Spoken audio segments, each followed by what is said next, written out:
All right, guys, there you see on screen Nation's Pride, the winner of one leg of this turf triple. Should have been two legs. Frankie Dettori back aboard, 1-2 favorite. Is the Charlie Appleby train keep going, guys? Is this horse a sure winner?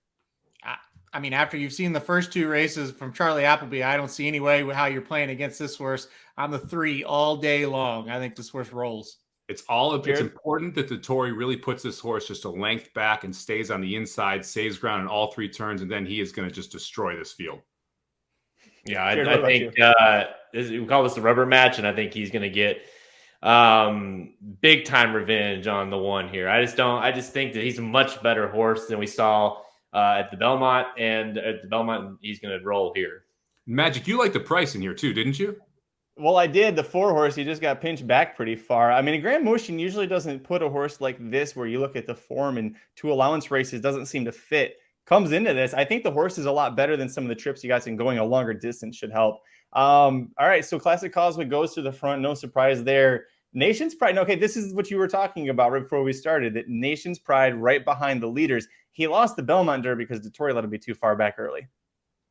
Yeah, we talked about this on Dudes Who Bet Daily today. Aaron, you said we just got to stay a length behind, because if you turn it for home and Nation's Pride's within a length with Classic Causeway, the better horse is going to prevail, and that's Nation's Pride.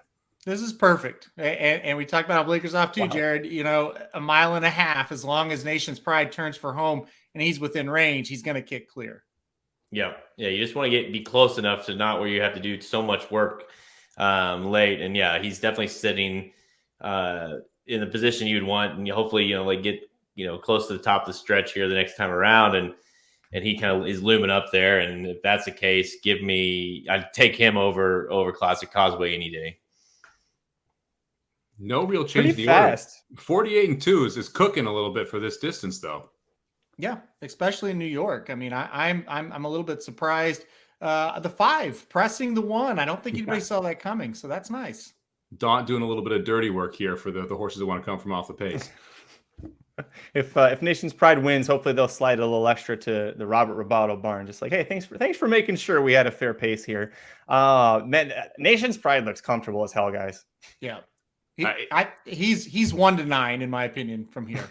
Yeah, if the 5 backs up a little, you're just going to see Frankie be able to split the 1 in the 5 and then just coast home. It's exactly what it looks like is going to happen. The 5's starting to back up a little bit here on the turn.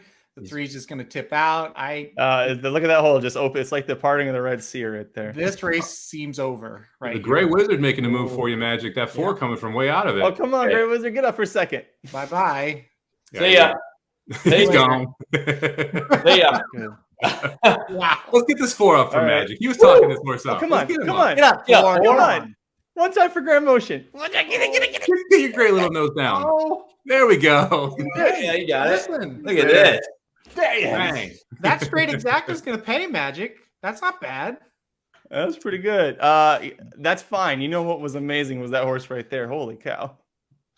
Guys, it's Charlie Appleby's world. We're just living in it today, boys, because this has been, 3 now? All the same connections and, 3, I guess. I mean, I think we're 2 for 2 on legit Breeders' Cup winners as we've seen so far. But is this a 3rd now? Do you think that can Nation's Pride make a run in the turf now? I think he's a threat off of this race. You look at the other horses in the older division here in the United States. It's not great.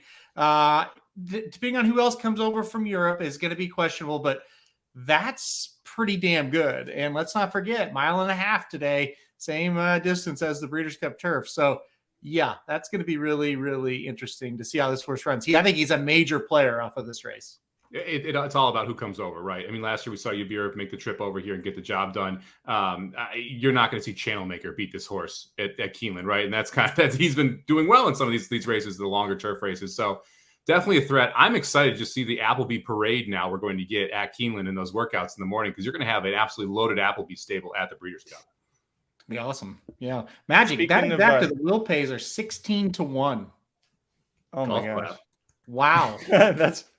I'll take that. That's how you make money off of a 3 to 5 horse. Nice call on that 4, Magic. Very, very good. Well, thank you.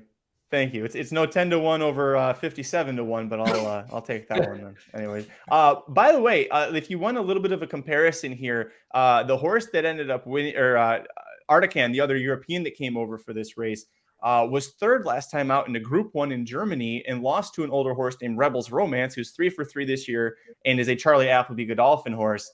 So you look at what Charlie Appleby's horse is, and finished third within 2 lengths. This horse was 5th, I think, beaten a country mile in 3/4. Like, that was a huge difference there. So measuring stick wise, we even know we can compare these horses a little bit. Yeah. Let us know what you think about it down below in the comments section. Hit like before you leave. Subscribe to our YouTube channel. We'll see you at the track.